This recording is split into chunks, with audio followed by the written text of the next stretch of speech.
Hi friends. एक बहुत ही मज़ेदार बात शेयर करनी है मुझे। बहुत हंसी आती है और बहुत ज़्यादा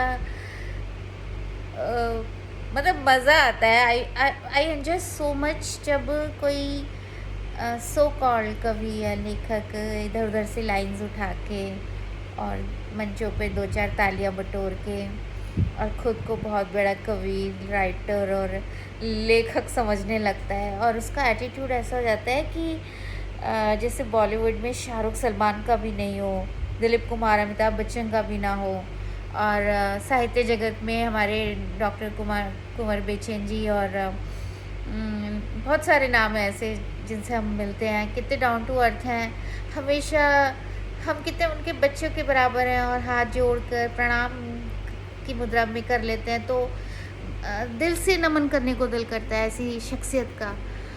और मैं देखती हूँ दो चार फेसबुक पे तालियां बटोर ली है, मंचों पे बटोर ली, और वो लोग उनका एटीट्यूड, आहा, किसी से सीधे मुंह बात नहीं करेंगे और किसी भी काव्य गोष्ठी में जाएंगे ना, उनको अग्रिम पंक्ति पे बैठना होता है।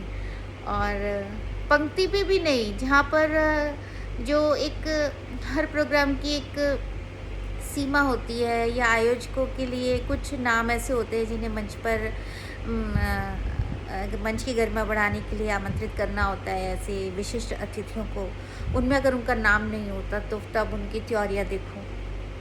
और अगर अवार्ड देने के लिए या उनका सम्मान करने के लिए अगर किसी ऐसे कवि या लेखक को बुला लिया जाए जो उनकी नज़रों में उनसे कमतर हैं, तो वो उनको और अपमान महसूस होता है। तो वो मन से बैठे मंचासीन अतिथियों से रिक्वेस्ट करते हैं कि प्लीज़ आप दे दीजिए ना, क्योंकि वो जो दर्शक दीर्घा से उठ के आए हैं वो तो उनके लायक है नहीं। तो भैया, इतने एक से एक बड़े ज्ञानी महाज्ञानी हैं, उनको घमंड नहीं हुआ। अरे घमंड तो रावण का भी चूर हो गया था। आप किस खेत की मूली हो, चार कविताएं लिखकर कॉपी पेस्ट करके या इधर उधर से लाइनें बदल के, या आपको अगर कुछ अवार्ड्स मिल गए तो आप ये सोचते हो कि आप जैसा कोई नहीं है। जिसने ये सोच लिया ना, मेरा ये मानना है कि जिसने ये सोच लिया कि भैया वो अब बहुत ऊंचा कवि, महान लेखक लेखिका या महान कवि हो गए हैं या कवित्री हो गई हैं, तो समझ लो उनका विकास वहीं रुक गया। क्योंकि सीखने की ना कोई सीमा नहीं होती, कोई उम्र नहीं होती है सीखने की। मतलब जब तक आदमी जीता है, सांसें भरता है, वो सीखता ही चला जाता है। और जिसने ये सोच लिया ना कि मैं उससे ऊंचा हो गया और वो मेरे से नीचा हो गया, तो समझ लो कि सरस्वती माँ उससे रूठ गई। पता है, बचपन में सुनते थे पापा से कि जो जितना ज्ञानी, जितना ऊंचा होता है आचार से, विचार से, धन से, बुद्धि से, वो उतना ही झुका हुआ होता है।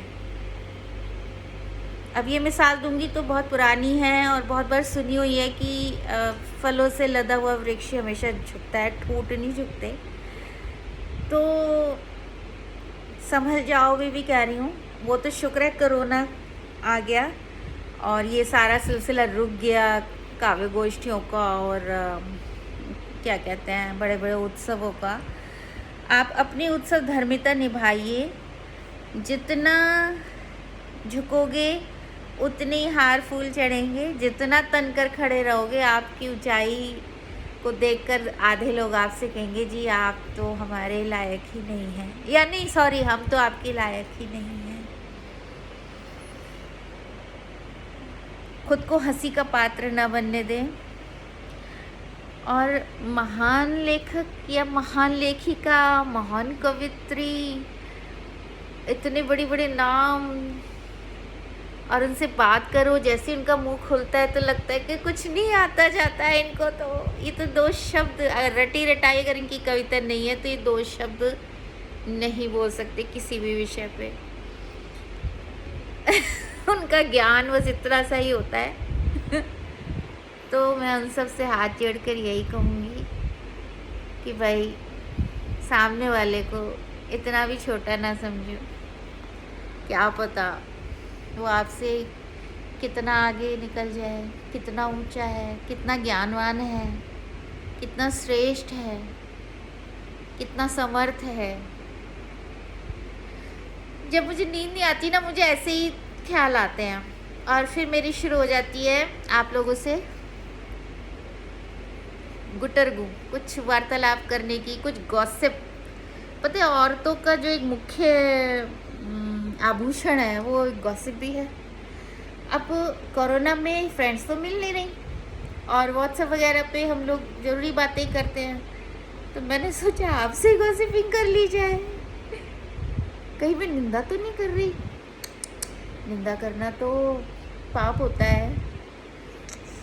अगर मैंने निंदा की हो तो सॉरी, पर ये निंदा नहीं थी, ये एक हकीकत थी जो अचानक मेरे बैठे बैठे मन में आई। तो सोचा कि आप लोग भी शायद इस बात से इत्तेफाक रखें, और अगर इत्तेफाक रखते हैं तो लगा दीजिए झड़ी कमेंट्स की इनबॉक्स में नहीं, सॉरी वॉल पे। इनबॉक्स में कोई नहीं आना, मैं बहुत ही कम जाती हूँ मैसेंजर पे, और लोग कहते हैं घमंडी है, बात नहीं करती है, जवाब नहीं देती है।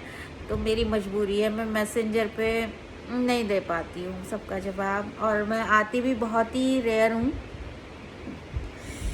मेरी आंखें थक गई है, रात के 11-12 बज रहे हैं और अब सोना चाहिए। अच्छे बच्चों को जल्दी सोना चाहिए। Early to bed and early to rise makes doctor sweet angel healthy wealthy and wise. Love you all.